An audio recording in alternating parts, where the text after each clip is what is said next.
درود بر شما بینندگان گرامی. امیدوارم که حالتون خوب باشه و در هر جای این کره خاکی هستید خوب و سالم و سلامت باشید. به خاطر اتفاقی که اول برنامه افتاد و مشکل فنی صدا داشتیم من عذرخواهی میکنم. برنامه‌ای که امروز میخوایم با شما داشته باشیم، شما عزیزان، کسایی که ما را در این برنامه همراهی میکنن و واقعا نهایت تشکر ازشون داریم. امیدوارم که بتونیم یک قدم کوچیکی برای آگاهی و همچنین افشا کردن این جنایت هایی که در کشورمون ایران یک عده مرتکب میشن قدم کوچیک برداشته باشیم. برنامه امروز شاید بی مناسبت با اتفاقهایی نباشد که این روزها در کشورمون ایران شاهدش هستیم. کسایی که به خاطر معیشت، به خاطر نان اعتراض دارن و به خاطر گرانی اعتراض دارن و در کف خیابون هستن و جونشون رو در این راه میگذارن. عده‌ای به نام سپاهی، بسیجی یا هر نیرویی که وابسته به دولت جمهوری اسلامی هست اینا را سرکوب میکنه و واقعا شرایطی به وجود آورده که فکر نمی کنم در هیچ جای دنیا چنین خفگانی برای مردم ایجاد کرده باشم.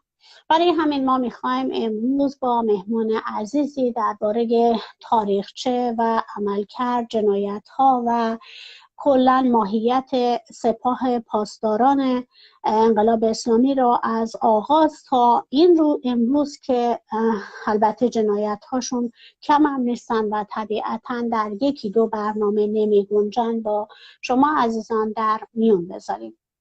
قبل از اینکه مهمون برنامه به ما ملحق بشن مایلم که مقداری در مورد تاریخچه سپاه پاسداران و همچنین اینکه چرا تشکیل شد، هدفش تشکیلش چه بود و اینکه نهایتاً در اینکه در امروز هستیم به چه ارگان‌هایی تقسیم شده که و فعالیت‌هاشون به چه صورت انجام میشه. سپاه پاسداران بر مبنای وجودیش دفاع از انقلاب و ارزش‌های اسلام ناب محمدی در ایران بود که امروزه نه تنها در ایران بلکه در کل خاورمیانه تبدیل به یک هیولایی شده که موجودیتش یا وجود اون منطقه، مردم دنیا، محیط زیست و زندگی همه را به خطر انداخته. البته در ابتدای این که بعد از انقلاب سپاه پاسداران میخواست تشکیل بشه، دلیلش این بود که دولت موقت که به دلیل فروپاشی قوای انتظامی و نظامی ابزار لازم برای حاکمیت بر کشور رو نداشت، تصمیم میگیره که یک نیروی به نام گارد ملی را به وجود بیاره. برای همین حسن لاهوتی به حکم روح الله خمینی برای تشکیل این نیرو انتخاب میشه. همون موقع محمد توسلی اسم سپاه پاسداران انقلاب اسلامی را برای این ارگان پیشنهاد میده که پذیرفته هم میشه.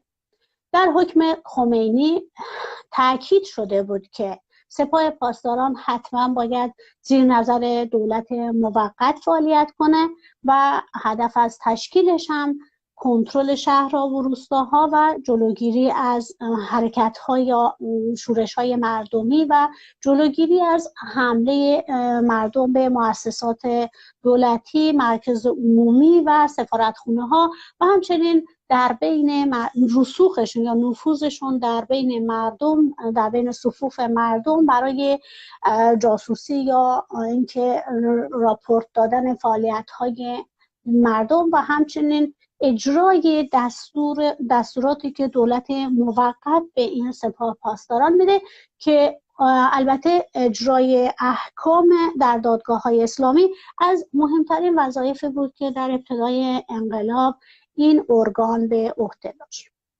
در همون موقع دولت موقت ابراهیم یزدی را به عنوان معاون نخست وزیر در امور انقلاب مأمور میکنه که با حسن لاهوتی اشکوری برای تشکیل این نیرو همکاری کنه که اساسنامه این نیرو را در اواخر بهمن 1357 در باغشا، در همون زمانی که در خیابونها مردم برای جمع‌آوری، یعنی این گروه برای جمع‌آوری سلاح‌هایی که در حین انقلاب در دست مردم افتاده بود مشغول بودن، این نیرو، این عده جمع میشن که افرادی بودن که در جلسه‌ای که در پادگان عباس‌آباد در 9 اسفند 57 تشکیل شد تصمیم میگیرن که این ارگان را تشکیل بدن. افرادی که تو این جلسه شرکت کرده بودن اشخاصی مثل ابو شریف، محسن رفیق دوست، مرتضی الویری، علی محمد بشارتی، محمد غرضی، حسن جعفری، علی فرزین، زرابی، هاشم سباقیان، تهرانچی و علی دانش منفرد بودند که در این جلسه علی دانش منفرد به عنوان فرمانده سپاه پاسداران انتخاب میشه و محسن رفیق دوست مسئول تدارکات و بشارتی مسئول اطلاعات، مرتضی الویری مسئول روابط عمومی این ارگان انتخاب میشن. اونها با جلب همکاری عده‌ای از اعضای انجمن‌های اسلامی دانشجویان ایرانی در آمریکا و کانادا ساختمان ساواک در خیابون سلطنت آباد که امروزه خیابون پاسداران هست رو مقر اصلی این ارگان قرار میدن و مراکزی چون هنگ نوجوانان، مکان مورد استفاده برای دانشگاه امام حسین و دافوس، دانشکده فرماندهی و ستاد کنونی سپاه و پادگان سعدآباد با کمک عده‌ای از جمله برخی تکاوران تیپ نوهد به جذب و آموزش سیاسی، عقیدتی و نظامی داوطلبان مشغول میشن. همزمان با تشکیل سپاه پاسداران گروه‌های مسلح موازی نیز به طور خودجوش برای حفظ انقلاب تشکیل شده بودند که این ارگان هایی که تشکیل شده بودن، این گروه های مسلحی که تشکیل شده بودن، درسته که اینا جزء سپاه نبودن ولی به موازات سپاه پاسداران فعالیت میکردن که این گروه ها شامل گارد انقلاب در پادگان جمشیدیه به سرپرستی عباس آقازمانی که مورد حمایت موسوی اردبیلی بود و گارد دانشگاه ها یا پاسا به سرپرستی محمد منتظری و مورد حمایت سید محمد بهشتی بود که این گروه عمدتاً عده‌ای از عناصر مبارز را که در لبنان آموزش چریکی دیده بودند به کشور برگشته بودند و شامل این گروه می شدند که محسن آرمین از جمله اعضای گارد دانشگاه بودند و گروه نیروهای مسلح سازمان مجاهدین انقلاب اسلامی به سرپرستی محمد بروجردی که حامی اینا مرتضی مطهری بود. وجود این 4 گروه مسلح که موازات سپاه پاسداران فعالیت می‌کردند باعث شد که یک سری اختلاف‌ها و استهلاک‌هایی را به وجود بیاره. این مسئله در شورای انقلاب مطرح شد و تصمیم گرفتن که هاشمی رفسنجانی تصمیم گرفت که با هماهنگی که بین گروه‌ها به وجود میاره و اونا را یک پارچه بکنه و سپاه پاسداران انقلاب اسلامی را تشکیل بده. بعد از اینکه سپاه پاسداران انقلاب اسلامی یعنی یک گروه یا ارگان و نهادی با این عنوان تشکیل شد، تصمیم گرفتن که 120 میلیون تومان بهش بودجه اختصاص بدن. بعد اینکه بودجه را به سپاه از سوی دولت موقت اختصاص دادن، این گروه قدرتمندترین ارگان در کشور شد که بقیه ارگان ها یا اون چند تا گروهی که به موازات این حرکت می کردن مجبور شدن که به این نیروها ملحق بشن. در تاریخ 18 فروردین 58 همه این گروه ها با سپاه پاسداران ادغام شدند و یک شورای 12 نفره تشکیل شد. اعضای این شورا عبارت بودند از عباس زمانی، جواد منصوری، عباس دوزدوزانی، محمد منتظری، یوسف کلاهدوز، محمد کاظم موسوی بجنوردی، مرتضی الویری، محمد بروجردی، محسن رضایی، محسن رفیق دوست، علی دانش منفرد و اکبر هاشمی رفسنجانی که در این شورا باز جواد منصوری به عنوان فرمانده سپاه انتخاب شد و به فاصله اندکی از او عباس آقازمانی مشهور به ابو شریف فرماندهی سپاه پاسداران و فرماندهی عملیاتی سپاه پاسداران را به عهده گرفت. پس از ادغام محسن رضایی، محسن رفیقدوست و عباس دوزدوزانی به دیدار خمینی در قم رفتن و خواستن که سپاه پاسداران مستقل از دولت موقت باشه. یعنی دیگه عرض کردم که یکی از شرطایی که در حکم خمینی بود این که سپاه پاسداران زیر نظر دولت موقت باشه. این از چند نفر رفتن قم و از خمینی خواستن که دیگه سپاه پاسداران انقلاب اسلامی زیر نظر دولت موقت نباشه و به صورت یک ارگان مستقل عمل کنه. در این دیدار خمینی برخلاف جهتگیری پیشین خودش که گفته بود حتما باید این اتفاق بیفته، دستور تشکیل سپاه پاسداران زیر نظر شورای انقلاب اسلامی را صادر میکنه. بعد این فرمان گروه 12 نفره اساسنامه ای را در 9 ماده و 9 تبصره تهیه میکنند که به تصویب شورای انقلاب میرسه. پس از اون شورای انقلاب یا سپاه پاسداران انقلاب اسلامی را تشکیل میدن که اینا اعضای اون احکام خودشون مستقیما از شورای انقلاب دریافت میکردن و این شد که در 2 اردیبهشت 58 سپاه پاسداران با انتشار یک بیانیه رسما موجودیت خودش رو اعلام کرد. تا سال 2011 سپاه پاسداران حداقل 250,000 پرسنل نظامی شامل نیروی زمینی، هوافضا و نیروی دریایی داشت. نیروی دریایی سپاه پاسداران انقلاب اسلامی جزء اولین نیروهایی بودند و که در حال حاضر هم وظیفه کنترل عملیاتی خلیج فارس را بر عهده دارند. همچنین شبه نظامیان بسیج که حدود 90,000 پرسنل فعال داره که این کنترل میکنن اینا را و بازوی رسانه‌ای سپاه نیوز هم این اشخاص هست. سپاه پاسداران انقلاب اسلامی از زمان پیدایشش به عنوان یک نیروی شبه نظامی با ماموریت ایدئولوژیک تقریبا در همه ابعاد جامعه نقشی پررنگ داشته. رویترز در سال 2019 اظهار داشت که سپاه مثل یک امپراتور صنعتی با یک نفوذ سیاسی هستش.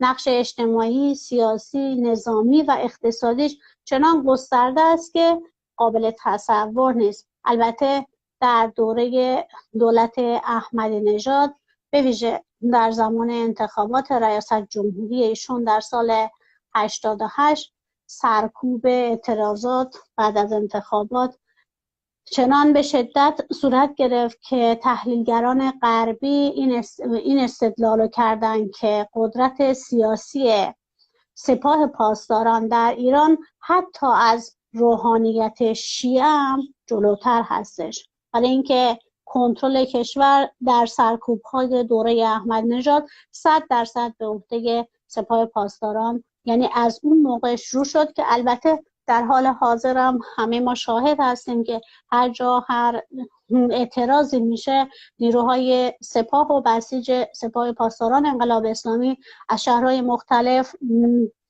به اون شهرها برده میشن که بتونن به راحتی مردم رو سرکوب بکنن و اون منطقه رو کنترل کنن.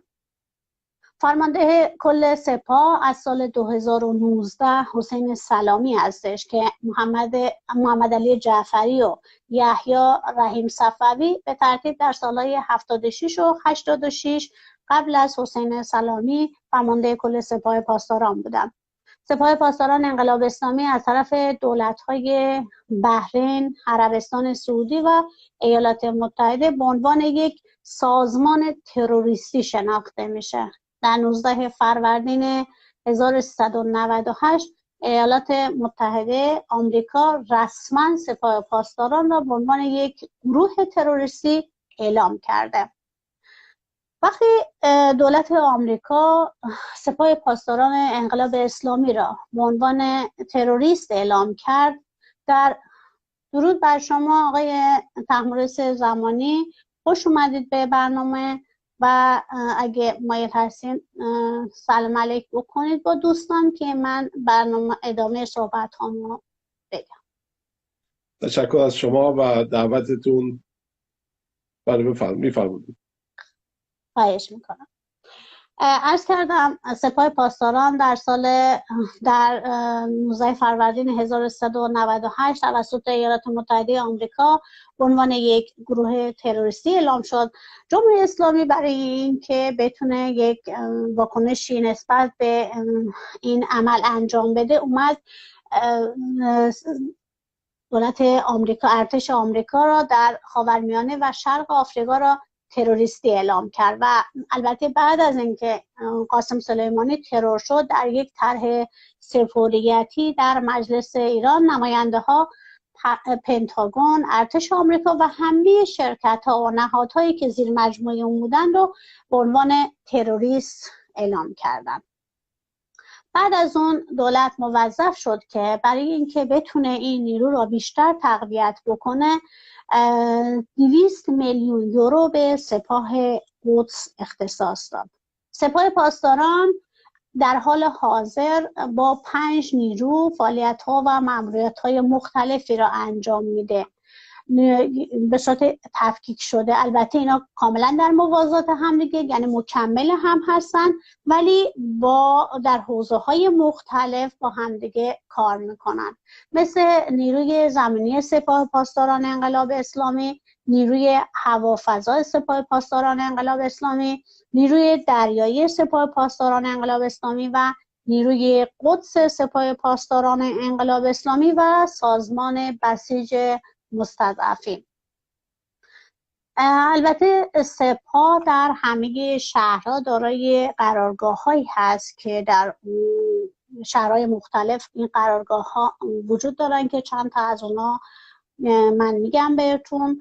قرارگاه کربلای جنوب غرب، ولیعصر خوزستان، ابوالفضل لرستان و فتح کوکیل بویراحمد، قرارگاه مدینه، امام سجاد هرمزگان، فجر فارس و امام صادق بوشهر، قرارگاه قدس جنوب شرق، سارالله کرمان و سلمان سیستان و بلوچستان، قرارگاه سیدالشهدا صاحب زمان اصفهان، قمر بنی هاشم چهارمحال بختیاری و القدیر یزد، قرارگاه غرب نجف اشرف، نبی اکرم کرمانشاه، انصار الحسین همدان، امیرالمومنین ایلام، قرارگاه شمال غرب حمزه سیدالشهدا، خدای آذربایجان غربی و بیت المقدس کردستان، قرارگاه آشورای آذربایجان شرقی، انصارالمهدی زنجان، حضرت عباس اردبیل و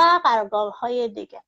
فرماندهان سپاه پاسداران انقلاب اسلامی از روزی که تشکیل شد، در ابتدای صحبتام عرض کردم که اولین کسی که فرمانده سپاه پاسداران انتخاب شد جواد منصوری بود، بعد عباس آقازمانی، بعد دوباره جواد منصوری، بعد دوباره عباس آقازمانی و عباس دوزدوزانی، محسن رضایی، سید یحیی رحیم صفوی، محمد علی جعفری و حسین سلامی. اگه توجه کرده باشید تقریبا تا یعنی منصوری، آقازمانی و دوزدوزانی و رضایی و رحیم صفوی دقیقا اینا کسایی هستن که 12 نفری بودن که نشستن و در مورد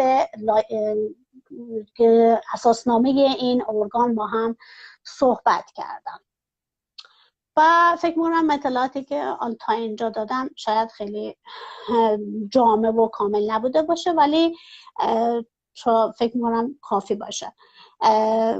در ادامه بحث بیشتر مایل هستم که آقای تحمورس زمانی که امروز قبول زحمت فرمودن و در این برنامه حضور دارن، ما را بیشتر با اطلاعاتی که در مورد سپاه پاسداران و فعالیتاش هست طبیعتاً آگاه خواهند کرد. آقای زمانی، ضمن عرض خیر مقدم به شما سوالی که در ابتدای برنامه میخوام از شما بپرسم اینه که سپاه پاسداران از گذشته سپاه پاسداران، غیر از حالا یه خلاصه‌ای که من در مورد پیدایشش و اینکه هدفش چه بود صحبت کردم، اینکه از گذشتهش، از فعالیتاش، کلا از تاریخچه‌اش اگر شما لطف کنید که اطلاعاتی به ما بدید ممنون میشم. با سلام به شما و سلام به بینندگان برنامه‌تون. در جواب این سوال شما، بعد از اینکه انقلاب شد بنا به توصیه اطرافیان خمینی برای حفظ انقلاب، اینها مجبور شدن یه ارتشی، یه گاردی درست کنن که حفاظت کنه از انقلاب در مقابل کودتا و در مورد خطراتی که ممکنه به حساب این خطرات وجودش به خطر بندازه جریان انقلاب را. در اوایل بازرگان رو در دستش مسئله یک گارد ملی را پیش بینی می‌کردن و پیشنهاد دادن. بعد گروه های مختلف اطراف خمینی گروه های مختلفی را انداختن. آقای لاهوتی جریانی را انداخت که مرکزش تو باغ شاه بود.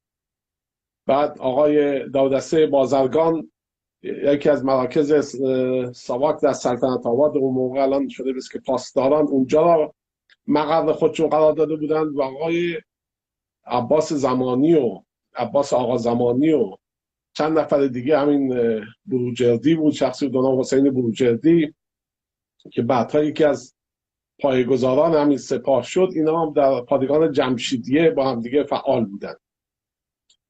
که بعدها این گروه ها مجبور شدن که، یعنی خمینی مجبورشون کرد که در هم ادغام بشن و یک جریانی را به نام سپاه پاسداران راه بندازن.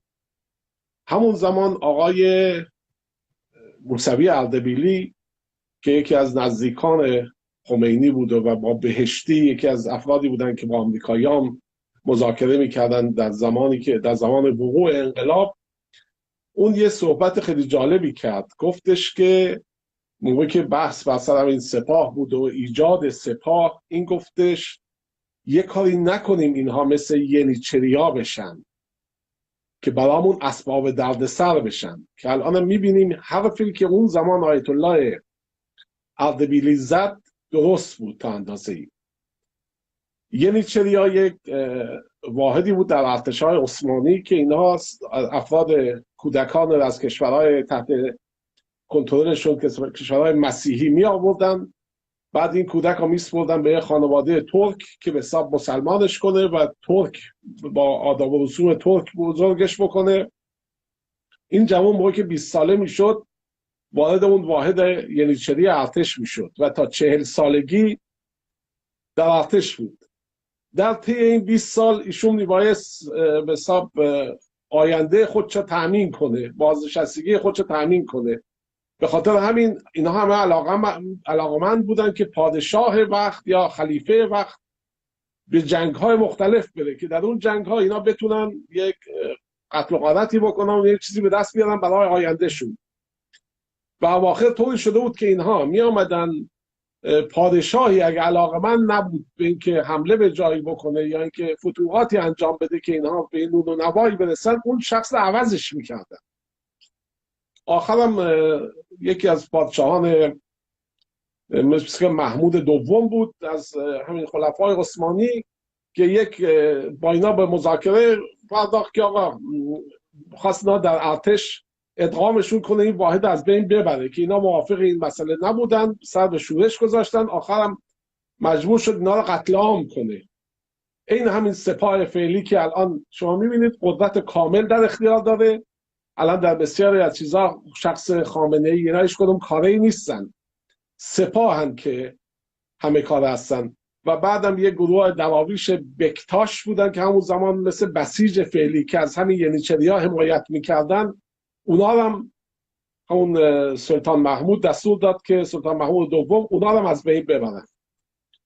اینی که اینها از گذشتهشون که اگر بگیریم و بیایم تا الان تبدیل شدن به مرور زمان به یه هیولایی که صاحبان اصلیشون هم دارن میبلعن. یعنی الان شخص خامنه ایش کدوم قدرتی بر این گروه ندارن. و اگر به گذشته اینها بخوایم برگردیم، ما شما یکی از بنیانگذاران اینا بیشتر اراذل اوباشی بودن که ببینید من یه چیزی هم شرح بدم قبل از این. موقعی که انقلاب شد مدت‌هاش 5-6 ماه بود همه جا اعتصاب بود، یعنی مردمش کاری نبود. و زمانی که انقلاب شد مردم ریختن تو خیابونا، مردم 5-6 ماه بود که زد و خورد میکردن، 5-6 ماه بود که دنبال این بودن که حکومت رو عوض کنن. همون زمان هم بحث برای این بود که میگفتی آقا کی جا بیاریم، میگفتن سگ بیاد جاش، شمر بیاد بهتر از اینه. زمانی که این سیستم عوض شد و حکومت پهلوی از هم پاشید، مردم عادی رفتن سراغ زندگیشون. یعنی اون که بقال بود رفت سراغ بقالش، کارمند رفت سراغ کارش. بیکاره ها اینا کمیته ها را تشکیل دادن که همین هم بودن که در سپاه ادغام شدن. بیشتر اینا افرادی بودن که کار درستی نداشتن. شما اصلا معروف ولی میبینید، شنیدید اسمال تیغزن نمیدونم در فلان کمیته فعال بود. آخوندام سابقه اینو داشتن که همیشه یه نیروی چماق به دستی اطرافشون بود. در مقطعی که مثلا محمد باقر شفتی در اصفهان قدرت داشت، نزدیک 4-5 هزار نیرو داشت که کاراش انجام داد. نیروی نظامی این شخص بود. اینه که اینها با این افراد اراذل اوباش خیلی زود با همدیگه تلفیق شدن و این نیرو را تشکیل دادن. از گردانندگان اولیه اینها مثلا شخصی بود به نام آقای بروجردی. بعد این شخص را معروف بود به مسیح کردستان، چون یه ریش زردی داشت، چهرهش یه ذره شبیه اروپایی‌ها بود. اینا به لقبی گذاشتن به نام مسیح کردستان. این یکی از بانیان سپاه پاسداران بود که کشته شد در همون اوایل انقلاب در کردستان. از منطقه نقده داشت می آمد که ماشینش به جیپش رفت روی یه دونه مین و خودشو چند نفر که تو ماشین بودن کشته شدن که البته میگفتن ایشون رفته بوده یک زنی را که حامله بوده داشته میبرده به بیمارستان برسونه که نام داستانهایی که در چیزای اینا میسراین. حالا ایشون کی بود خودش؟ آقای بروجردی قبل از انقلاب این و آقای تحیری، علی تحیری، شمس علی تحیری، اینا جریانی بودن که به نام گروه صف معروف بودن. گروه صف کی بود؟ گروه صف کسایی بودن، همون افرادی بودن که رستوران خانسالار را بمبگذاری کردن. اینا همه آخرای حکومت شاه شروع به فعالیت کردن. یه در دهه 40 و اینا هیچ کدوم کاری نبودن و یا جریاناتشون مثل اون حزب ملل اسلامی و اینا بودن، همه بیشتر یا زندان بودن یا فعالیت آنچنانی نداشتن. اینها این اواخر آمدن که این رستوران خانسالار یکی از جنایت‌های اینها بود. جنایت به این صورت که این رستوران مرکز آمریکایی‌ها بود. اینها آمدن، همین آقای بروجردی با شمس علی تحیری تصمیم گیری کردن که بیان اینجا رو یه بمب بذارن و یه ذره چشمی از آمریکایی‌ها بگیرن. از طرفی وحشت از این داشتن که اگر این کارا بکنن مورد شناسایی واقع بشن، از ساواک میترسیدن.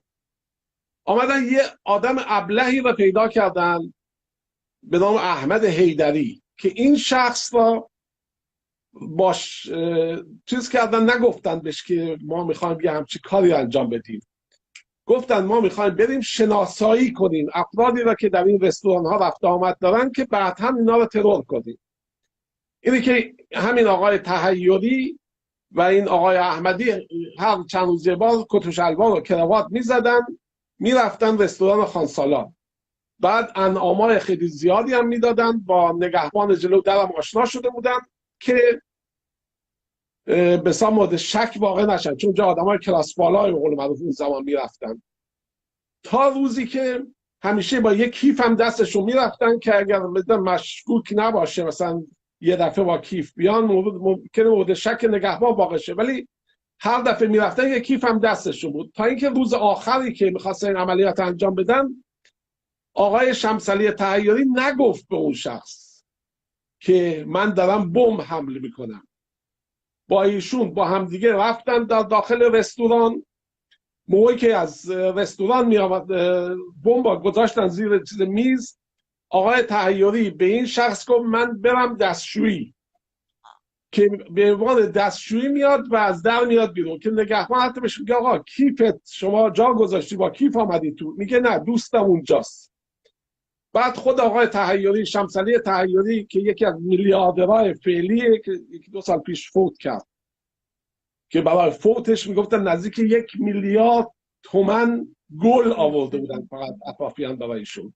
یکی از گردن کلفتای همین لواسانه و پسراش در آمریکا صرافی دارن، در اهواز اینا صرافی دارن، در مرکز خرید دارن. خیلی یکی از میلیارد قبلا گروهبان ارتش آمریکا چیز بود، شاه بود.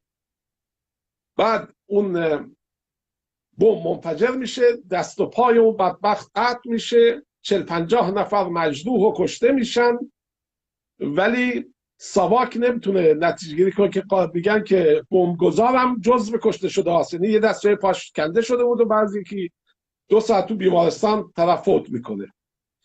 میخوام بگم اینا یه همچی اراذل اوباشی بودن که حتی به نزدیکترین دوستای خودشون هم رحمی نداشتن. اینها اون افرادی بودن که بعد آمدن و پایه گذاری کردن جریانی را به نام سپاه پاسداران، یکی از یکی رذل‌تر، یکی از یکی اراذل‌تر، و هیچ کدوم اون به حساب معنویتی را که میبایست انقلاب میگفت ما داریم نداشتن اینا، یعنی اون توهم معنویت متا نداشتن. یه آدم اراذل اوباشی بودن که به قدرت رسیده بودن و شما میبینید که چه کردن و چه میکنن و چه خواهند کرد در آینده. خیلی ممنون آقای زمانی. تا اونجا که من اطلاع دارم، حالا توی مطالعه کردم و سرچ کردم و دنبالش گشتم، در مورد فرماندهان سپاه یا کسایی که در ابتدای انقلاب این ارگان رو تشکیل دادن، نیرو رو تشکیل دادن، اسمش گذاشتن، حالا این کودکی را که خودشون پرورشش دادن و الان به قول شما به هیولا تبدیل کردن، من اسمی از سازگارا ندیدم. ولی تا اونجا که من اطلاع دارم تو این چند سال همش اسم این آدم توی زبانها بوده که این اولین کسی بوده که این سپاه پاسداران انقلاب اسلامی یا اولین نمیدونم فرماندهش بوده. این اصلا این بحث چرا در اومد و آیا همچین چیزی حقیقت داشته؟ میگم من چیزی ندیدم و پیدا نکردم این که همچین چیزی اتفاقی افتاده باشه و ایشون جزء این ارگان ها بوده باشه. از کجا نشأت میگیره که همچین چیز را میگن و اینکه ایشون اسم عوض کردن، هویت عوض کردن، که اصلا اینا همه شایعه است؟ من اولش خدمت شما عرض کردم چندین گروه بودن که آخه اوایل انقلاب، من اینو باز به شما شرح بدم، یه حالت هرج و مرجی بود. یعنی پسر آقای منتظری، شخصی نام محمد منتظری، معروف بود به محمد رینگو، چون هفته کشی میکرد و همه جای نیروی چند هزار نفری هم راه انداخته بود دور خودش ادعای این داشت که مملکت مال اونه و می داشت سپاه میبرد به کجاست، لیبی، با قذافی خیلی آشناییت و دوستی با قذافی داشت. اینا جریانات مختلفی بودن که تو مملکت هر گوشه ای را یه حالت خانخانی ایجاد شده بود. که بعد همین آقای محمد منتظری مثلا اظهار دشمنی میکرد با آقای بهشتی، یعنی یه روزنامه‌ای داشت که چاپ میکرد میداد بیرون، در این روزنامه تمام صفحاتش یا به بهشتی و بازرگان به نام لیبرال ها و نمیدونم جاسوسای انگلیس و آمریکا فحش میداد. ولی خود ایشون اون زمانی که انفجار در حزب جمهوری اسلامی شد در داخل حزب جمهوری اسلامی بود، یعنی در اون ملاقات شرکت داشت. آقای سازگارا ادعا داشت که من به حساب اولین رئیس سپاه هستم. درست میگه، اون سپاهی را که و حکمش هم از آقای یزدی داشتیشون، دکتر یزدی. عرض کردم به شما که چند گروه را انداخته بودن. یه گروهی بودن که همین یزدی و بازرگان، همون که گارد ملی را میخواستن را بندازن. بعد آقای یزدی یه حکمی داد به ایشون به عنوان اولین فرمانده سپاه پاسداران، که بعدها حتی فرمانده های بعدی که آمدن مثل آقای مثلا مرتضی طلایی را زمانی که بهش حکم دادن آقای بنی صدر بود فکر کنم بهش حکم داد، ایشون قبول نکرد این حکم داد، گفت آقا باید حکم اسم آقای خمینی امضاش زیرش باشه. آقای سازگار جزء اون گروه بازرگان اینا بود، از طریق ابراهیم یزدی حکم گرفت، یعنی ابراهیم یزدی به ایشون حکم داد به عنوان فرمانده سپاه باشه. از این لحاظ فرق میکرد با گروه های دیگه. گروه های دیگه مثلا گروه عباس زمانی اینا اون خودش فرمانده سپاه میدونست. جواد منصوری خودش از فرمانده سپاه میدونست که حتی جواد منصوری در یه جا هفتیر کشیده بود برای گروه های دیگه که آقا یا با هم بشیم یا من همتون رو میکشم. این که آقای سازگارا درست میگه، ایشون در قسمتی از این یک گروهی را ایشون فرماندهش بود که بعدا اون گروه از بین رفت، یعنی در دسته بازرگان را زود حذف کردن گروه های دیگه و اصلا اجازه ندادن که فعالیتی داشته باشه. در یه مقطع کوتاه ایشون بله فرمانده سپاه بود، این درسته. ولی این سپاه مرکزی یعنی اون سپاهی نبود که در سال 58 به صورت متحد در اومد که آقای رفسنجانی اینو سازماندهی کرد به عنوان سپاه پاسداران انقلاب اسلامی نبود در واقع؟ نه این اون نبود. سپاه بعدی، سپاه اصلی که درست شد آقای جواد منصوری و عباس آقازمانی، این دو نفر پایه‌گذارش بودن. که این عباس آقازمانی جان اگر بخواید من یک توضیحاتی راجبش بدم، این عباس آقازمانی یک موجود خیلی مشکوکیه، یعنی هنوزم زنده است، ایشون الان هم در پاکستان داره زندگی میکنه. این شخص زمان شاه در ایران در به حساب تحصیلاتی که انجام میداد تحصیلات حوزوی داشته مقطعی، بعد رفت دانشگاه الهیات فقه در اونجا خوند و قوانین شرع و قوانین فقه به حساب قوانین حقوقی اسلام را در اونجا مطالعهشون فرمودن. حالا سوال در اینه که در اون مملکتی که صدها حوزه وجود داشت، دانشگاه الهیات چه معنی داشت و حقوق اسلامی دو مرتبه چه معنی داشت؟ یعنی فقه را در این دانشگاه تدریس میکردن، شما در حوزه آیت الله میشدی، در اینجا میشدی دکترا میگرفتی. فقه چیه؟ فقه شما برید استدلالات یک قوانین شرع را از قرآن و حدیث و سنت درآورید، استنتاج کنید قوانین را از این بهش میگفتن فقه. بعد برای این زمان شاه دانشگاه درست کرده بودن. حالا بگذاریم ایشون در اون دانشگاه بود، بعدها دستگیر میشه، به 3.5 سال زندان محکوم میشه. اونم علتش این بود که با جریانی به نام حزب ملل اسلامی که اون آقای بجنوردی، کاظم بجنوردی به حساب همه کارش بود، یه جریانی بود به نام حزب ملل اسلامی که اونا هم فعالیتایی داشتن، میخواستن فعالیت‌های مسلحانه داشته باشن علیه دولت شاه، که این گروه قبل از این که اصلا به کاری دست بزنه همه‌شون 50 خورده آدم بودن، همه دستگیر شدن، به زندان افتادن، هم به غلط کردن افتادن. بعد از مدت کوتاهی مثلا آقای عباس زمانی بعد از 3.5 سال محکوم شد، بعد از 7-8 ماه آزادش کردن به علت همکاری با اینا. بعد که ایشون آمد بیرون خودش هم میچسبونه که من با مجاهدین بودم. اون زمان یکی از افتخارات آخوندام این بود که مثلا میگفتن ما با مجاهدین در ارتباط هستیم، چون مجاهدین اون موقع خیلی سازمان قدرتمندی بود و مبارزات مسلحانه داشت. مثلا خود آقای خامنه‌ای یکی از افتخاراتش بود که من سمپات مجاهدینم یا با مجاهدین در ارتباطم. آقای عباس زمانی هم مجددا این عنوان کرد که من با مجاهدین هستم. بعد ساواک خواست دستگیرش کنه، ایشون فراری بود، یه مدت بعد باز دستگیر شد، قول همکاری به ساواک داد. بعد ساواک فرستادش اروپا، همونجور که الان میبینید شما هزاران نفر فرستادن اروپا و اینا. از اونجا هم فرستادن این را به لبنان. در لبنان ایشون ازدواج کرد و شد به نام ابو شریف معروف شد. 2 فرزند از یه زن لبنانی داره، 6 تا از یه زن ایرانی. در لبنان که ایشون بود با آقای چمران آشنا شد. آقای چمران هم یکی از مقدسین خشک مغزهای زمان شاهه که برادرش الان مهدی چمران همه کاره شورای همین تهرانه. اونم باز داستانش جالبه که یک شخصی که تحصیلاتی کرده و رشته فیزیک شاگرد آقای بازرگان بود در دانشگاه تهران، بعد رفت آمریکا، در آمریکا تحصیلات کرد و ایشون بنیانگذار همراه با یزدی اینا انجمن اسلامی بود. این شخص در لبنان پایه‌گذار جنبش عمل بود و در لبنان هم فعالیت زیاد میکرد و ایرانیایی را که میرفتن اونجا از طریق ایشون به سازمان الفتح معرفی میشدن، اونجا تعلیمات نظامی میدیدن.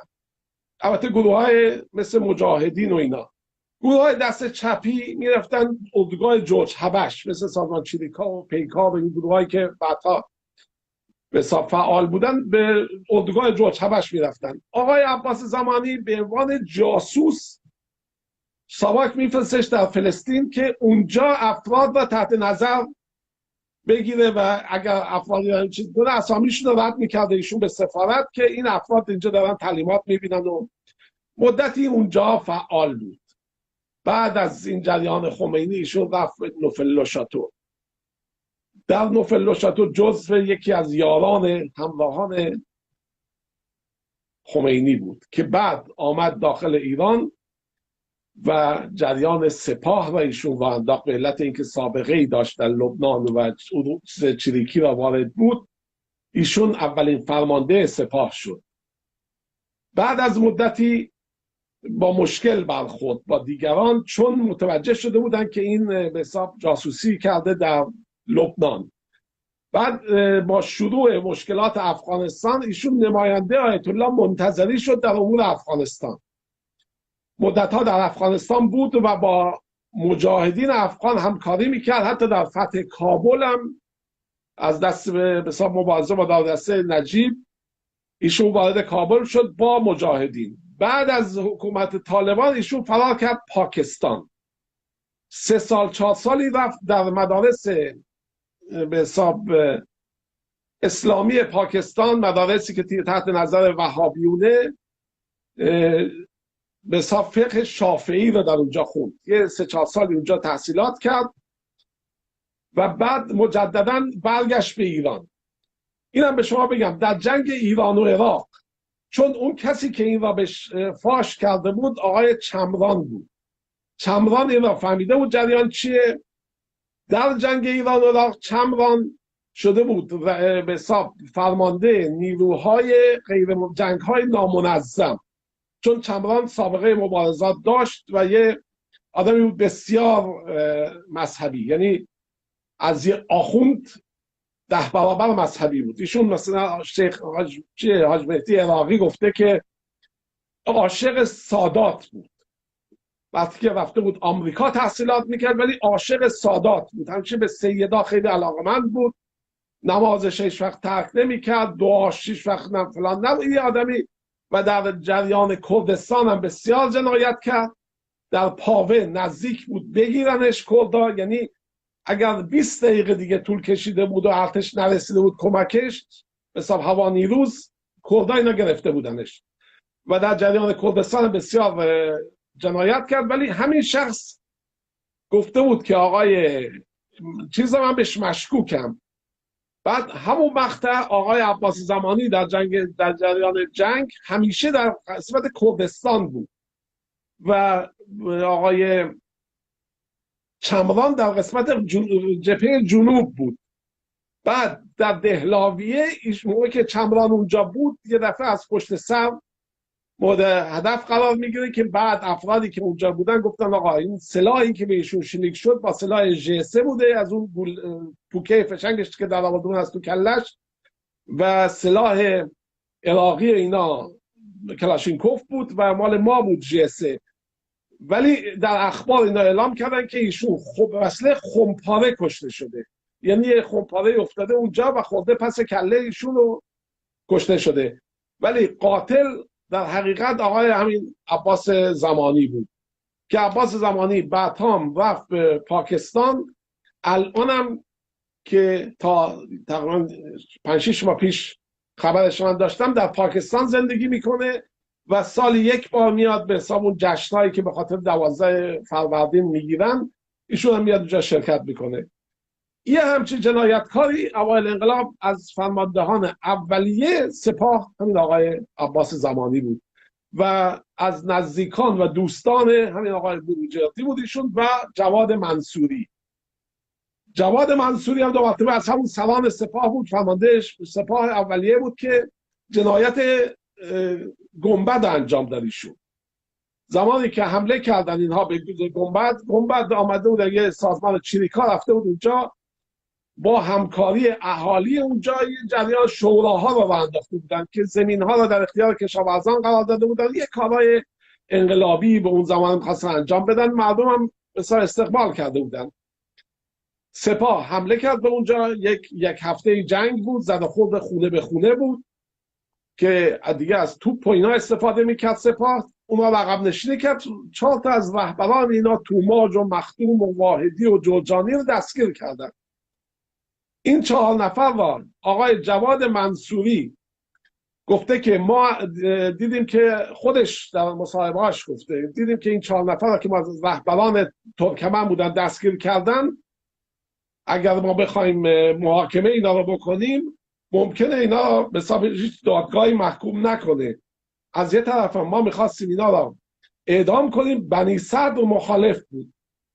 من آمدم توی یک جریانی با آقای خلخالی گفتم آقا یه همچین ماجرایی ما نمیدونیم چی کار کنیم. گفت بده به دست من. خلخالی شبونه بلند شد رفت و این 4 نفر از تحویل گرفت تو راهی که 10 کیلومتر دورتر از گنبد، هر 4 تاشون رو اعدام کرد. خود آقای جواد منصوری با خنده همیشه اینو میگه که بعد که آقای بنی صدر یخ من رو گرفت، من گفتم آقا من کاری نیستم، خلخالی بود، برید یخ خلخالی رو بگیرید. که بعدا ایشون سفیر پاکستان شد. آقای منصوری در ضمن آقای عباس زمانی هم 3 سال سفیر پاکستان بود، سفیر ایران در پاکستان بود. منصوری بعدها 10 سال هم سفیر ایران در چین بود و رابطی بود با هیئت مؤتلفه و چین، چون هیئت مؤتلفه و بازار میدونید که الان اقتصاد مملکت در اختیار ایناست و رابطه‌ای که با چین دارن ایشون تسهیلات ایجاد میکرد براشون. بله. آقای زمانی، این بحثی که الان شما فرمودید درباره خلخالی که ایشون جزء کسایی بودن که واقعا به هیچ نه اصول اخلاقی پایبند بودن، نه دنبال حکم و قانون و عدالت و قضاوت بودن، هر کی را که دلشون میخواست و خوش داشت به قول معروف میکشت، اصلا هیچ پایبند هیچ نوع نه اخلاقیات بود، نه قانون بود، نه هیچی. ولی در مورد محسن رضایی وضع فرق کرده. در خاطراتش اومده که قصد داشته محسن رضایی تعدادی از همین سران سپاه و از جمله محسن رضایی رو اعدام بکنه، ولی این کارو نمیکنه. چرا این چرا این کارو نکرد؟ دلیل اینکه اینا را کاری باشون نداشت چی بود؟ چه ارتباطی با هم داشتن؟ ببخشید، چه ارتباطی با هم داشتن که با وجود اینکه خودش میگه که این کار میخواست بکنه ولی هیچ اتفاقی نیفتاد و هنوزم که محسن رضایی جزو کسایی هستش که هنوزم فعال. یکی من در مورد آقای خلخالی به شما یه توضیح بدم.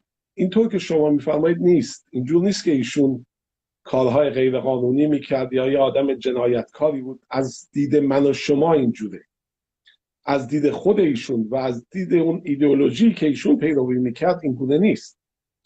ایشون میگفت در دادگاهشون مثلا وکیل اصلا معنی نداره، درست هم میگفت، چون ایشون طبق قوانین اروپا که پیش نمیبرد کارش، طبق قوانین اسلام میبرد. از نظر آقای خلخالی وکیل یعنی که نماینده شما یه جا نیستی میگی اینا من وکیل میکنم بره کار من انجام بده، ولی خود هستی که دیگه وکیل نمیخواد.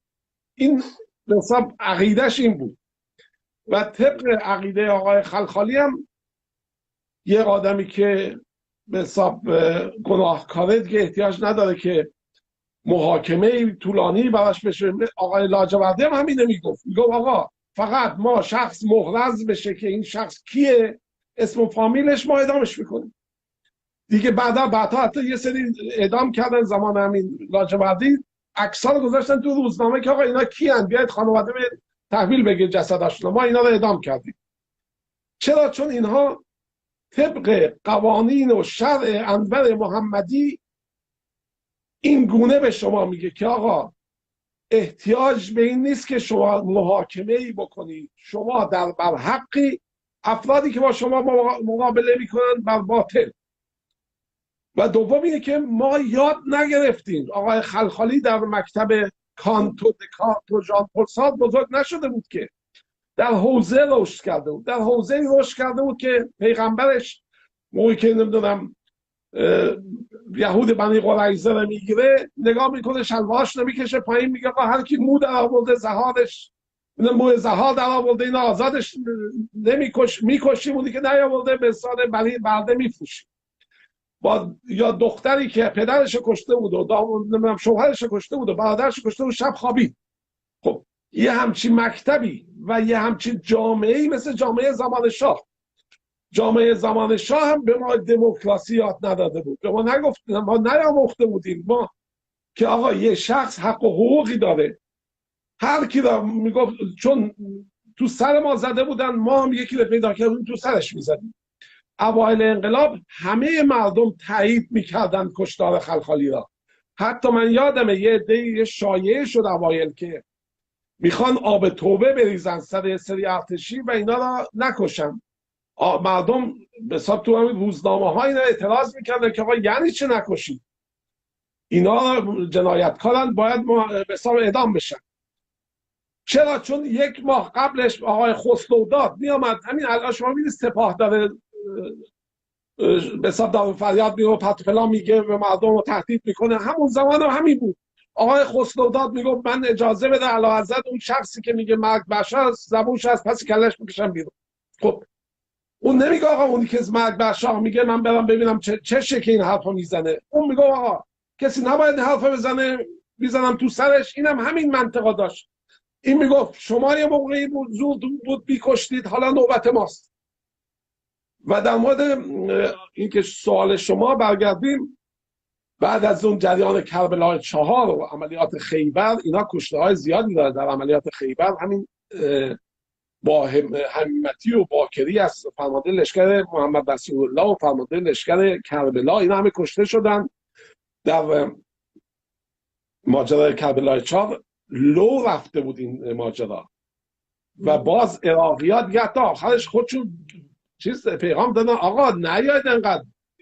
هزاران آدم کشته شد، بیش از 2-3 هزار نفر، 3700 تا خودشون اعلام کردن که ناپدید شده. فقط بعد از این جریان اینا، چون ببینید این همین افراد طلبکار مثل همین سران سپاه که میگن ما رفتیم جبهه. اون روز آقای که پرستویی میگفتش که اگر کسی رفته تا جبهه هم نزدیکش هم رفته حقش هرچی بشه. اینا کاری نبودن تا جبهه، یه مش بدبخت بودن به کشتن دادن، نه تاکتیکی بلد بودن و نه تکنیکی میدونستن و نه علمی داشتن در جنگ، هیچی نبودن. فقط یه سری اراذل و باشی بودن که رفته بودن شروع بودن فرمانده ملت بدبخت رو به کشتن میدادن. در فلان عملیات چند هزار نفر رو به کشتن میدادن که آقای رفسنجانی اینا دیدن که خیلی وضع ناجوره. خمینی اعلام کرد که آقا اینا رو بگیرید اعدامشون کنید و خلخالی اعلام کرد که من اینا رو اعدام میکنم. آقای رفسنجانی خمینی رو آروم کرد، گفت نه اگر ما این کارا کنیم به روحیه اونا دیگه لطمه میخوره. از اون ور خلخالی اعلام کرد که آقا من خودم قاضی ام، من نماینده خمینی ام. که آقای رفسنجانی گفت شما قاضی دادگاه‌های نظامی نیستی. ایشون گفت من قاضی خمینی هستم که کافیه. اون سر این بحث داشتن یحیی رحیم صفوی رو می‌خواستن اعدام کنن، محسن رضایی رو می‌خواستن اعدام کنن، همین فرماندهان بعدی سپاه. به جرم بیشعوری و به جرم نفهمی که هزاران انسان رو به کشتن دادن و الان به عنوان طلبکار از ملت، به جای اینکه محاکمه بشن طلبکار از ملت نشستن و میگن سپاه فلان کار. نه، سپاه هیچ کار نکرد جز غارت، جز نفهمی و جز جنایت. اینا جنایت پشت جنایت. الان بحث این جنایت ها اینا شد. 10 کار جنایت انجام دادن که برای مردم اینا روشن نشده که اینها پشتش بودن. خودشون هم نمیخوان اینها را به حساب برملا کنن. افرادی مثل رفسنجانی، در اون مقطع رفسنجانی این کار جلوش گرفت و نذاشت اینا را اعدام کنن. آقای زمانی، در مورد جنایت هایی که در مورد جنایت هایی که شما عرض کردید و من هم عرض کردم، در مورد جنایت هایی که سپاه انجام میده، البته این شامل فقط مردم نمیشه و زمانی بیشتر سر صدا میکنه که مثل هواپیمایی 2 سال پیش زدن، زمانی هستش که جهانی بشه. یعنی خب البته الان به زور رسانه هم هستش که خب به هر حال این اطلاعات بیشتر درز میکنه بیرون و نشون میده که این جنایت ها رو داره سپاه انجام میده و خب برای شلیکی که 2 سال پیش به هواپیمای اوکراینی زدن و خب این همه آدم کشته شد و خب کار سپاه.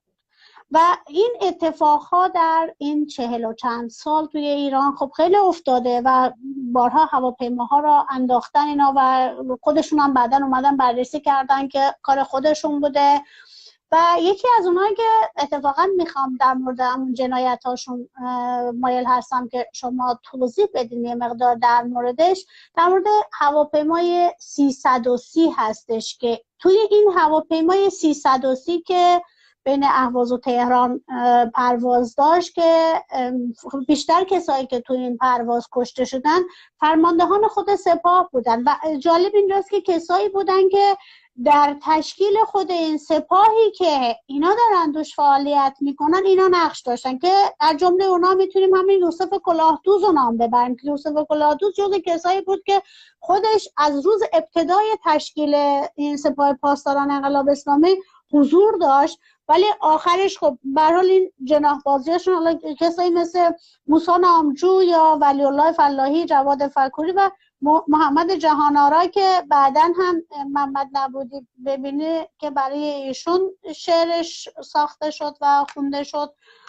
در این مورد اگه لطف کنید در مورد همین کشته شدن فرماندهان ارتش یا فرماندهان جنگ بودن بیشتر اینا توی هواپیمای 330 که از اهواز به تهران میمد که البته هیچ وقت به تهران نرسید، اگه میشه یه مقدار توضیح بدید. ببینید شما همین حرکت‌های ابلهانه اینا رو ببینید الان دارن انجام میدن. اون سلامی رو یه قابلمه‌ای گرفته هستش که این کرونا یابه، یا اون یکی میاد شلیک میکنن به هواپیما میگه اصلا ما نبودیم، بعد از چند روز وقت میگه من بودم، نه یه روز میگه نبودم، یه روز میگه بودم. این واقعا به صورت ابلهانه‌ای هم از خودشون رفع مسئولیت میکنن. همون زمانم آقای موقع که تو کربلای 4 اون همه کشته دادن، یحیی و این صفوی گفت یه نفر ما رو لو داده بود. اون یه نفرم گفتن کیه؟ گفت الان 10 رفته پناهنده شده اروپا.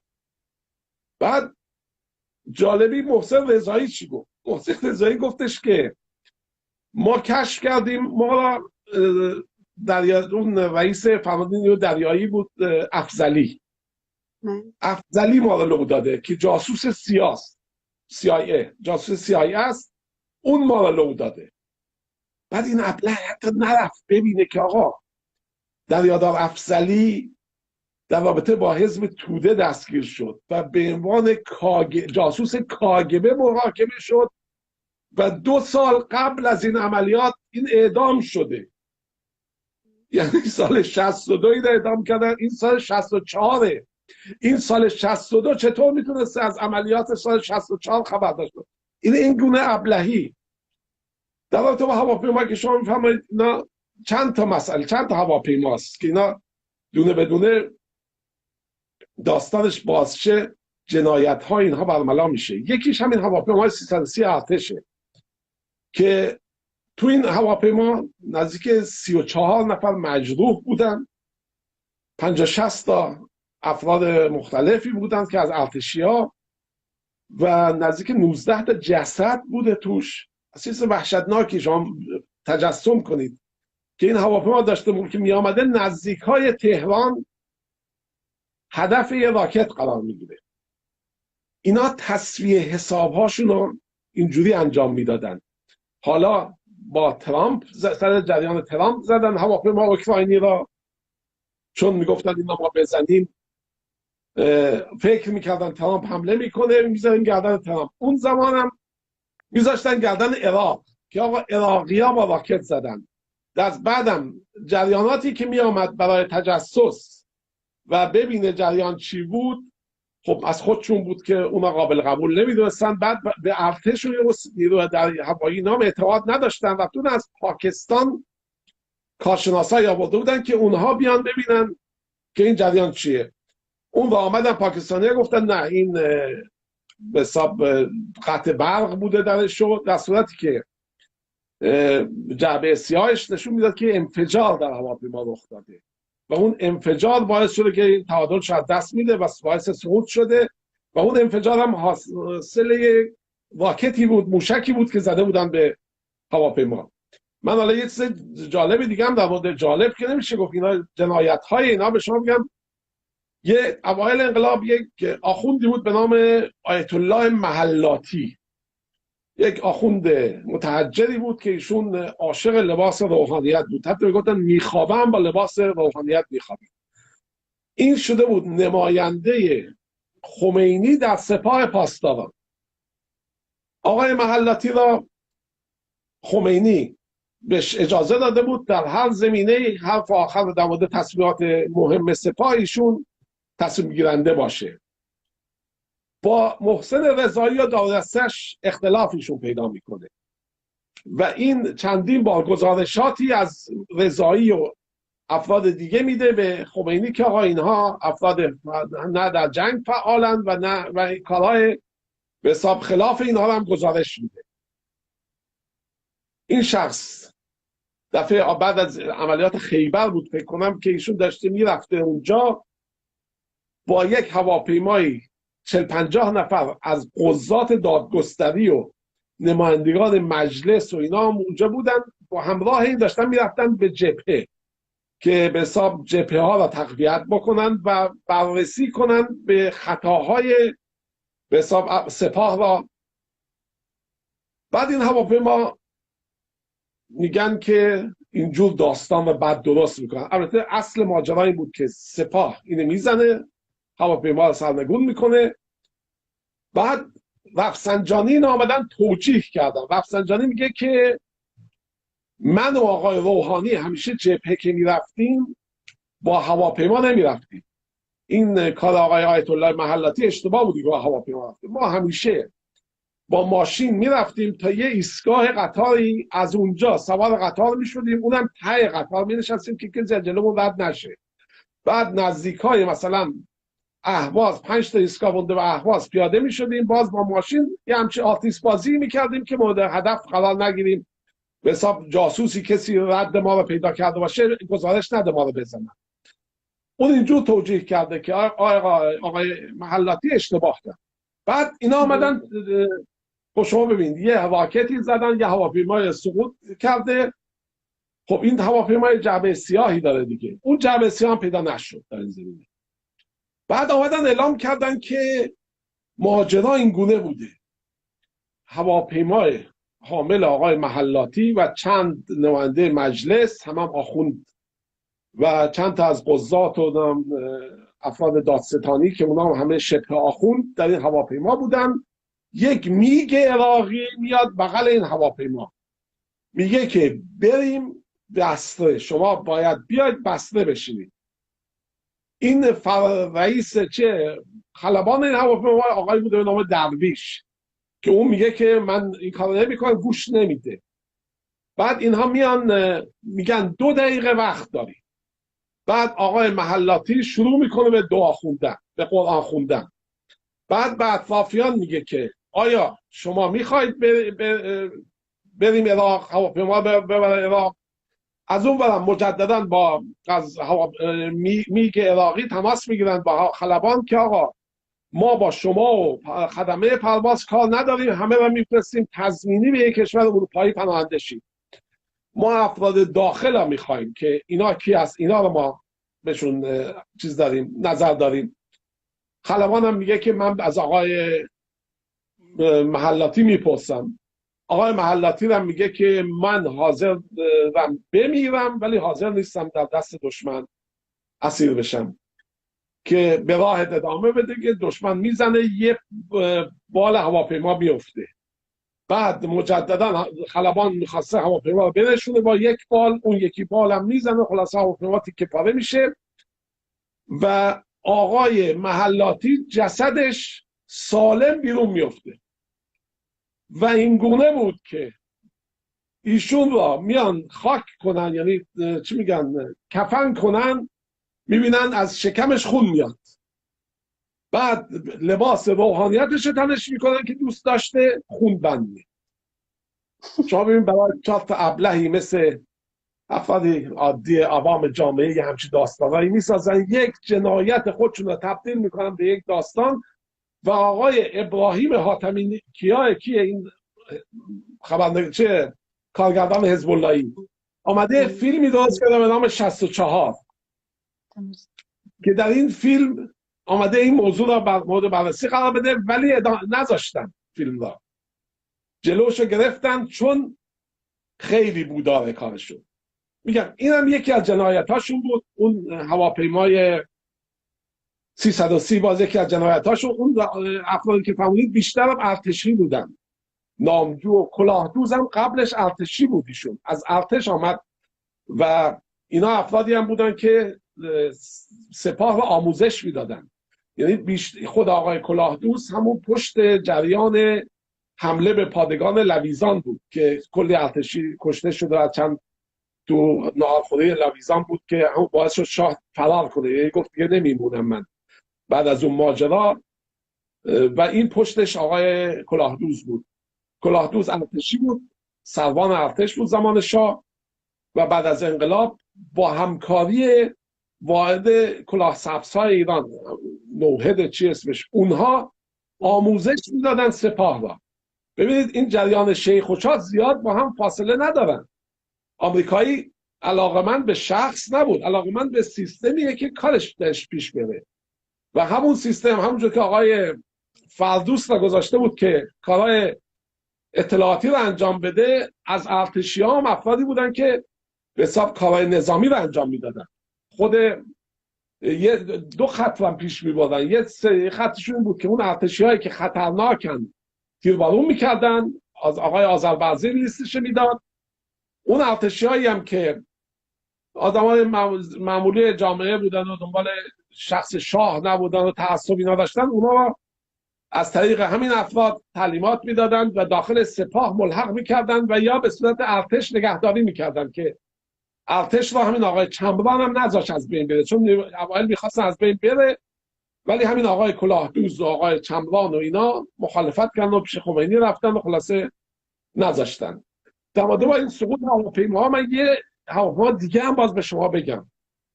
زمانی حالا یادم نرفته یه مطلبی رو به این مطلب شما اضافه بکنم که در مورد فیلمی که 64 که قرار بود حاتمی کیا بسازه، یه فیلم مستند بود. خب طبیعیه که یه فیلم مستند رو باید بر اساس اون شواهد و اون اتفاقایی رو که افتادهشون میساختن و اونجا که حالا در مورد جشنواره حقیقت گزارش دادین که این فیلم ساخته شد ولی به مرحله اجرا یعنی نمایش در نیامد، به خاطر اینکه در خود اون فیلم هم حاتمی کیا با اشخاصی مثل موسوی اردبیلی و با رفسنجانی و محسن رفیق دوست صحبت کرده بود که خب به هر حال اینا اطلاعاتی را داده بودن که شاید حتی غیر واقعی بود ولی اشاره هایی شده بود توش که بیننده شاید به نتیجه میرسید که این فیلم یا چون فیلم مستند بود یه حقایق پشت پرده روشن بشه که حتی قرار بود توی جشنواره این فیلم اکرام بشه ولی گفتن به خاطر اطلاعات کمی که این حاتمی کیا بهش دسترسی نتونسته پیدا کنه، حتی با خانواده های این اشخاصی که توی اون هواپیما بودن صحبت کرده بود، ولی دلیل اکران نشدن فیلم این بود که چون اطلاعات جامعی نتونسته حاتمی کیا از این حادثه به دست بیاره این فیلم اکران نشد، در حالی که به مدت 1 ساعت این فیلم ساخته شده. یعنی خب فیلم مستند فقط صحبت کرده بود با خانواده های قربانیانی که تو اون حادثه بودن و میگم با رفیق دوست و موسوی اردبیلی و رفسنجانی که این 3 نفر جزو کسایی بودن که اجازه ندادن که این فیلم به مرحله اکران در. حالا بفرمایید در مورد فکر میکنم هواپیمایی بود که سمت بجنورد یاسوس. شما میخواید یاسوس ببخشید. بله یاسوس که گفتن مثل اینکه تو کوه افتاد، هیچ اورژانسی هم نرفت و اشخاصی که کلا البته این هواپیما رو گفتن ناپدید شد، درسته؟ بله، این ماجرا اونم 2 مرتبه از شاهکارهای جنایت‌های سپاهه. یعنی اینا واقعا کارشون 1-2 تا نیست. از روزی که اینا به آقا یه زمانی ببخشید تو این هواپیما هم ارتشی های فرمانده ها بودن یا اینکه مردم معمولی بودن؟ نخیر عرض میکنم خدمت شما. ببینید در اینها کارهای مخفی زیاد انجام دارن میدن. شهرک هایی درست کردن زیر زمین، نمیدونم شهرک موشکی دارن انداختن، از این کارا زیاد انجام میدن. در یه جاهایی هم دست به حساب کشف اورانیوم زدن. معادنی هم فعال هستن درش که میخوان از چشم جهانیان به دور باشه. از یه طرف ما یه سری فعال محیط زیستی پیدا کردیم که این فعالان محیط زیستی، یعنی من شخصا این چیز منه، چون در داخل ایران ما آنچنان افرادی که علاقمند به محیط زیست باشه به این گونه که در اروپا هست خیلی کم داریم و اینها بیشتر افرادی میتونن باشن که با سرویس های خارجی هم احتمالاً در ارتباطن. یعنی اینجور نیست که مثلا ما مثل دولت جمهوری اسلامی توهمی صحبت بکنیم. مسئله این که چرا آخوند به اینا حساسه، یه چیزی پشت پرده هست. ببینید چند وقت پیش یه انسانی را دستگیر کردن که تو قشم گرفته بودنش، یا کیشی هم جای گرفته بودنش، یه آلمانی بود. بعد از کشف قوس بسیار اینا آزادش کردن. موضوع ما چند 10-15 سال پیشه. بعدها این شخص گفت آقا من برای عراقی‌ها جاسوسی میکردم. بعد که آمد آلمان و 1-2 سالی هم چی نگفت، بعد از اون با مجله اشپیگل اینا صحبت کرد، گفت من برای عراقی‌ها جاسوسی میکردم. اینا همه کاراشون از چیز هیستریک نیستش. یه سری کارایی هم از ترسشون که نکنه اینها اون باشن این کار انجام میدن. محیط زیستی ها و اینا بهشون مشکوک بودن. چرا؟ چون اینها میرفتن در بیابونها، در جاهای مثلا یکی از اینا که کشته شد چیز وحوش، محیط وحش بود. میگم اینجور چیزا مالش کشورهایی است که همه چیزشون جوره، بعد به محیط وحش هم میرسن. نه ایرانی که بنده خودم نون ندارم بخورم که دیگه به سگ و گربه زیاد اهمیت نمیدم. در صورت اینها دستگیر کردن یه عده‌شون که یکیشون آقای کاووس بود که کاووس هم چیزی بود که خودشم تو زندان کشت. البته کشوندنش، گفتن با نمیدونم کمربندش خودش آویزون کرده. یه سری از این دسته همین محیط زیستی ها رفتن مجلس که در مجلس اعتراض کردن به دستگیری چند نفر دیگه‌ای که در زندان اوین بودن. با نماینده مجلس صحبت کردن، اونها هم وعده دادن که بله چشم درست میکنیم. ما در راه برگشت نه همه را توی یه هواپیما گذاشتن که در راه برگشت به یاسوج بودن که هواپیما میخوره به کوه، در صورت که هواپیمایی بوده که اینجور نبوده که دفعه اولش باشه در اون مسیر میره به کوه دنا خورده بود. خرابکاری کرده بودن، در چیزی کرده بودن که اون هواپیما در اون مقطع، در اون جا که میرسه به حساب اون ارتفاعیابش مثل که درست کار نمی‌کرده، خلاصه میخوره به کوه و کل این صورت مسئله جمع میشه که این محیط زیستی ها را به جای اینکه دیگه بگیرن و زندان کنن و بعد بیان جلو مجلس بگن آقا اینا رو چرا زندان کردی و بعدم مردم هم که خبر از هیچی ندارن میگن خلاص اینو چرا زندان کردی. اینه که موضوع اینجوری سریعا حل کردن. این همیشه هم همینجور بوده. شما در همه جای دیگه در کارهای دیگه شون هم ببین، تا بهشون یه فشاری میاد در یه زمینه‌ای با کشتن موضوع رو حل میکنه. به فلان کشیش مسیحی مشکوک میشن که ارتباط داره با فلان جریان، فوراً ترتیب از بین بردن شنیدن. اینجور نیست که اینا به حساب انسان و جون انسان براشون مسئله باشه. به راحتی آدم میکشن.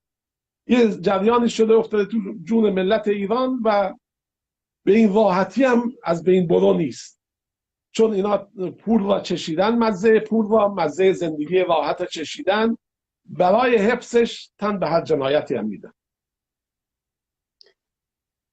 درسته. خیلی ممنون آقای زمانی.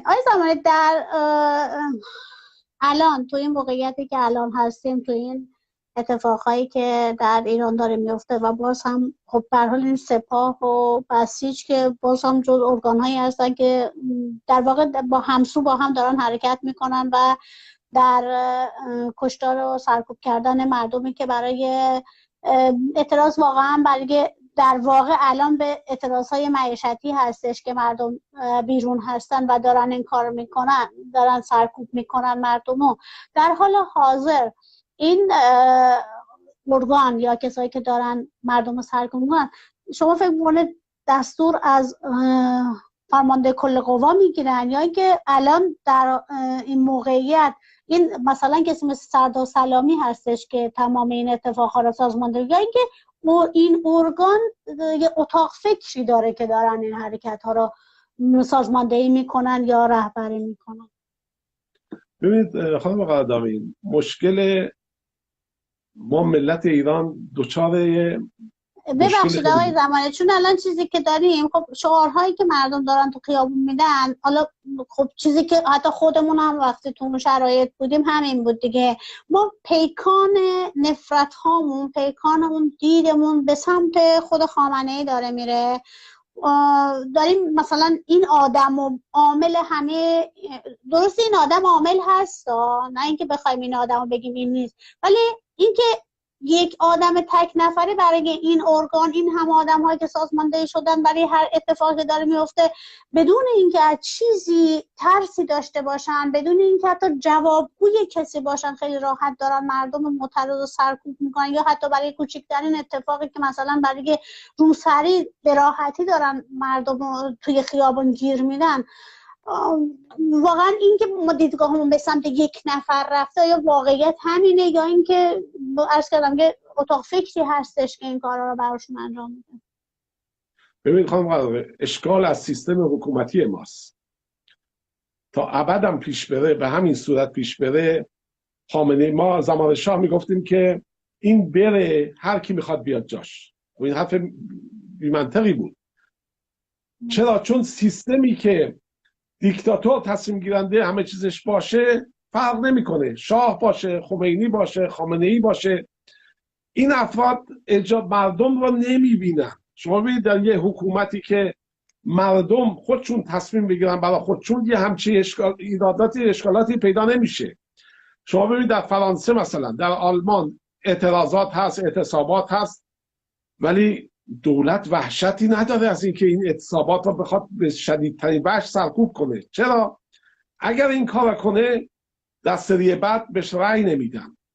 اگر این کار کنه مردم به زور میکشنش کنار، میگن آقا تو حق این رو نداری، و خودش هم این حق رو بر خودش نمیبینه.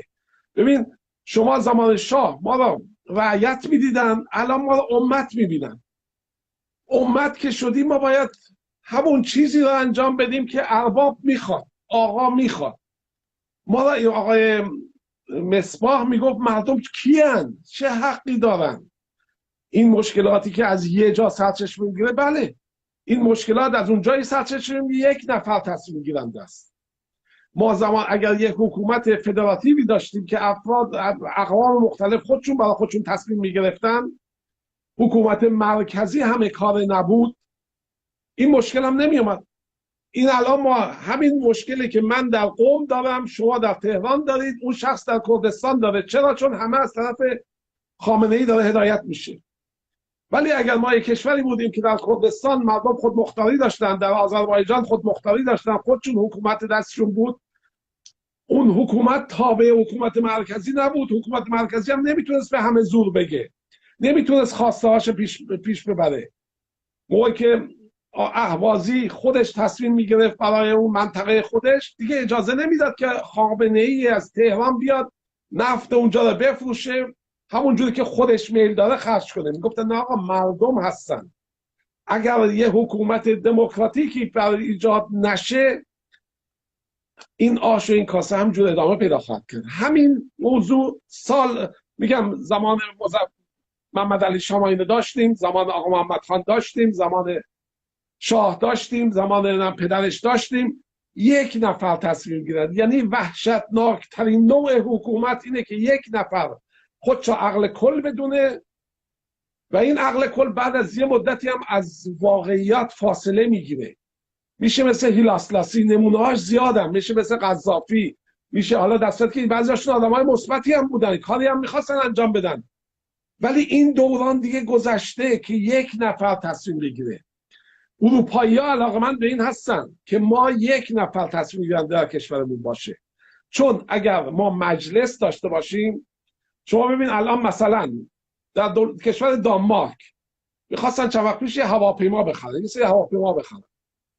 دولت دانمارک پیشنهاد کرد که از فلان شرکت ما اینو میخریم. تو مجلس بحث شد، بعد یه مخالفت کردن، نخریدن. ولی اون شرکت هواپیمایی میرفت اگر پول میداد به مثلا نخست وزیر اونجا که آقا اینقدر بگیر رشوه و اینو برای ما بفروش، ما میفروشیم تو هم بخر، این مجلس جلوشو میگرفت. ولی اگر اون شخص خودش تصمیم گیرنده بود، مثل شاه، مثل سید علی، آقا مردم کیان، اونا چه کار هستن؟ اونا هم یه همچه افرادی رو دوست دارن. زمانی که کودتا کرده زمان مصدق، کنسسیون میگه آقا ما علاقه‌مند این نیستیم که شما تو مجلس دموکراسی داشته باشید، تو مجلس بیان نظر بدن که آیا باید این قیمت بدن یا ندن. نه، ما یه نفر میخوایم که باش معامله کنیم، اونم در رأس کار باشه و بقیه نده. اون وقت تلف کنیه. ببینید چرچیل حرف خیلی جالبی میزنه. زمان که هیتلر در آلمان قدرت داشت، اروپا اون زمان بعضی کشوراش به صورت دموکراتیک اداره میشد، ولی مردم خسته شده بودن، میگفتن این چیه که تو مجلس 10 روز مثلا بحث میشه سر یه عده میگن آره، یه عده میگن نه. ما یه دیکتاتور میخوایم مثبت، یا به قول برادران سلطنت طلب منورالدیکتاتور، که این بزنه و ببره و همه کارا تموم بکنه. چرچیل میگه من متنفر از این دموکراسی هستم که ما روزها وقت تلف میکنیم سر یک موضوعی، ولی من حاضرم جونم را بر فدای این دموکراسی بکنم که هرچند که دستپاگیره. چرا؟ چون یک نفر تصمیم گیرنده درش نیست. ما را میخوان، کشور ما را الانشون این زمزمه رو انداختن رضا شاه رو عطشات. یعنی چی؟ یعنی که آقا شما باید یه نفر براتون حکم فرمایی کنه، چوپانی باشه، شما را کنترل کنه. و پشت اینم الان شما ببین روزنامه چیه، تلویزیون منوتو، نمیدونم اینترنشنال، همه اینا یه دفعه افتادن به تبلیغات برای جانشین کردن یه دیکتاتور بر دیکتاتور دیگه. خب این ما فکر نمی کنیم خرج و مخارج اینا رو کی میده و چرا اینا علاقه‌مندن؟ چرا؟ چون با یک دیکتاتور راحت‌تر میشه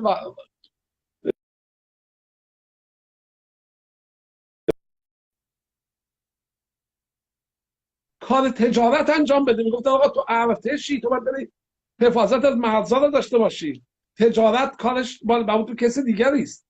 ولی زمانی که یک نفر تصمیم گیره برای حفظ قدرتش مجبور یه عده نون بده، اون عده هم دور و برش مجبورن برای حفظ خودشون هر عملی دست بزنن، آدم میکشن، سرکوب میکنن. الان یادم میگه من نون ندارم. این دیگه کشتن نداره. اگر این جاسوسه، این دم دیگه کسی تحریکش کرده، شما نون بده جلوش ببینید اصلا این از تحریک دیگه صحبت میکنه، حرفی میزنه. ولی نه، چون نمیتونن هم کاری انجام بدن. خامنه ای اگه بخواد کار انجام بده باید اولا اون اموالی که 200 میلیارد جمع کرده اینو توزیع کنه تو مردم. نمیتونه، نمیخواد. خب نخواد، مردم باید سرکوب کنی، خواسته هاشون نمیتونی جواب بدی، باید بذاری تو سرش. خیلی ممنون آقای زمانی. ببخشید بفرمایید جملتون تمام. اینه که این تجربیات ما باید داشته باشیم و حفظ کنیم که آقا یک نفر بر ما حکم فرمایی کردن بزرگترین جنایت در حق این مردمه. یعنی هر حیوانی، هر انسان بیشرفی که این تبلیغ رو میکنه که بازی دیکتاتور دیگه بیاریم. امروز من داشتم سخنان یه خانمی از به نام فرزانه روستایی گوش میدادم. این نگران آخونده هنوز. این میگفتش که آخوندا باید برن بازنشستگی. بعد میگه آقای آخوند تو پس نمیتونی لباس تو بپوشی ها. بعد ایشون علاقه چیز داشت که تبلیغات میکرد که سیستم شاه مجددا بیاد.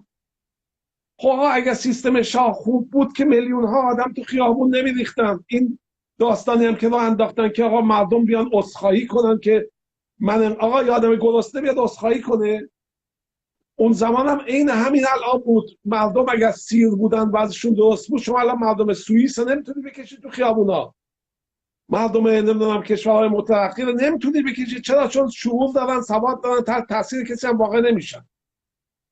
روشن فکری که جنایت کرد در حق مملکت اون محمد علی فروغی بود که رضا شاه موقعی که رفت آمد پسرش به انگلیس ها پیشنهاد کرد. بعدم شما ببین به پیشنهاد میکنی که اینو بکنه. انگلیس موقعی که برای شما شاه بیاره، ببره، حکومت عوض کنه، بی بی سی و اینترنشنال و اینا تبلیغ کنن که مردم رضا شاه میخوان. یعنی چی؟ یعنی مردم اینقدر بیشعورن، مردم دیکتاتور میخوان. بابا برید تو اینترنت، اینا که دیگه دشوار نیست. نگاه کن روزی که رضا شاه را بردن بیچاره مثل برم رفت. همین که میگفتن آتاتورک که 8 با انگلیس و فرانسه و اینا جنگید و 300-400 هزار نفر را کشت و کشورش حفظ کرد، با این مقایسه میکنن. مردم جشن گرفته بودن، مردم خوشحال ریخته بودن، کارنوال رو انداخته بودن. برید شما تو اینترنت دنبال کنید. زمان شاه که ما خودمون بودیم اونجا دیگه. آقا میلیونی ملت تو خیابون. خیلی ممنون آقای زمانی، خیلی ممنون از اینکه تو این برنامه با ما بودین.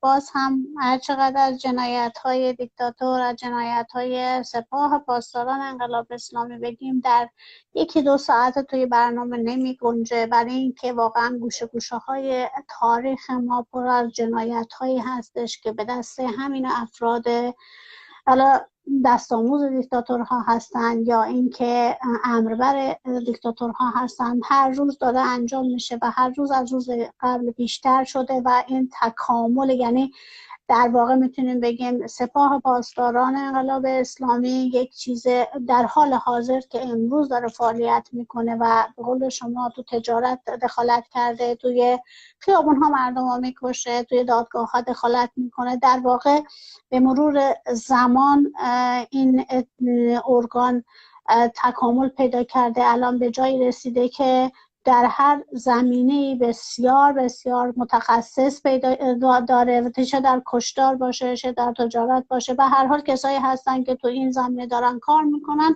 و اینا همه اراذلوباش‌های به قول شما بودن که در ابتدای انقلاب شروع کردن. همشون جزء کسایی بودن که نه سواد دارن، نه تحصیلات دارن، نه تخصص دارن، ولی در حال حاضر همه ارکان جامعه رو، ارگان‌های جامعه را به دست گرفتند و دارن جامعه ایران رو، در واقع خاک ایران رو به نابودی میکشن. امیدواریم که یک روز بیاد که به قول همون جمله‌ای که چرچیل گفته، با وجود اینکه دموکراسی، با وجود اینکه بحث و گفتگو کردن در مورد هر اتفاق و هر تصمیمی در جامعه زمانبر هستش، ولی تک تک ایرانی‌ها، تک تک ما حاضر باشیم جونمون رو بدیم که این دموکراسی در ایران بیاد و بمونه، تا بتونیم یک جامعه داشته باشیم که همه آدم‌ها، حتی یک بقال، حتی یک رفتگر، حتی یک کشاورز عقیده و نظری برای اداره جامعه داشته باشه و واقعا نظرش مهم باشه و مؤثر باشه در پیشبرد و اداره جامعه. خیلی ممنون از اینکه توی برنامه با ما بودید. خواهش میکنم. یکی از چیزهای خیلی زشتی که در جامعه دارن ترویج میدن اینه که آقا ملت بیچاره ریختن تو خیابون، دارن کشته میشن، میگن مبارزه مسلحانه غلطه ها. بیایید همینجوری کشته شید، اشکال نداره، کشته بشید، نون میخواد گوله بهش جواب میدن، ولی مقابله مسلحانه، این از زمانی که وارد این کشور شدن از سال 57 تا امروز خودشون رو دار دستشون علیه مبارزه مسلحانه تبلیغ میکنن. الان من میبینم همه جا صحبت اینه که آقا مبارزه مسلحانه غلطه ها، مبارزه نباید. آقا پس چجور با دیکتاتور باید جنگید؟ با دیکتاتور اصلاحش میکنیم. اون میگه خاتمی میاد، خاتمی ها خیلی خوبه. آقا یه ساختمان کج و معوج نمیشه اصلاح کرد. اگر اصلاحش کنی اون نیست. شما نمیشه دیکتاتور باشه و اصلاح بشه. دیکتاتور اصلاح شده شما کجا دیدی؟ شما در کدوم کشور پیدا میشه؟ مگر البته میشه آقای زمانی در حال حاضر این که میگن ما مبارزه مسلحانه نمیخوایم، من یه دو پرستش سیاسی شده حتی برای کسایی که بیرون از ایران هستن. انگار یه پرستش سیاسی شده که بگن که مثلا ما آدم‌های متمدن و نمیدونم روشنفکر و روشنگری هستیم نمیخوام. به قول شما ولی جواب اسلحه و گلوله کلام نیست که بخواد با کلام به یارو بگه تو خدا منو نزن. داره نابود میکنه، کف خیابون داره خون میریزه هر روز. دقیقاً اینه که اینا این تبلیغ الان مدت‌ها هم هی دارن انجام میدن که آقا انقلابیون برن عذرخواهی کنن. خب همین موضوع من 40 سال دیگه هم به شما عرض میکنم که من به مردم الان بیام بگم آقا برید عذرخواهی کنید که خامنه‌ای رو انداختید. لااقل اون زمان نمیدونم فلان چیز داشتیم، این الان هم نداریم. این منطقی که اینا دارن وحشتناکه که بیاید عذرخواهی کنید از این که تو سرتون میزدن، به سطوح آمده بودید و ریختید تو خیابون، بیاد بگید معذرت میخوام. این منطقی بعیدم نیست اگه دوباره تغییراتی در این جامعه ایجاد بشه که یکی بدتر و بیشرفتر از این آدم بیاد، بعد بیان بگن که خب کسایی که سال 1400 بیرون ریخته بودید بیاید عذرخواهی بکنید دیگه، برای اینکه الان شرایطتون بدتر از اینکه شرایط ما امروز بدتر از سال 57 قبل از سال 57 شده. این دلیل بر این نمیشه که اونها اشتباه کردن. ما برای بهتر شدن این کارو کردیم، حالا دیگه نشده دلیل نداره که عذرخواهی بکنم. ما برای بهتر شدن انقلاب کردیم و تاوانش هم دادیم. اوایل این هایی که این همه الان حمید نوری مخافت داره میکشه، اینا جوانایی بودن که علیه دیکتاتور جدید بلند شده بودن. اون زمان تا شروع شد خمینی قدرت پایش محکم شد، شروع کرد به پیاده کردن حد قوانین شرع و حد و مزخرفات. گروه های مختلف شده. کردستان از یه ماه بعدش واقعا ما چی شد؟ گروه های مختلف، زندان ها پرخالی می شد. یعنی دهه 60 اتاق جا نبود از زندانی. اینا کیا بودن؟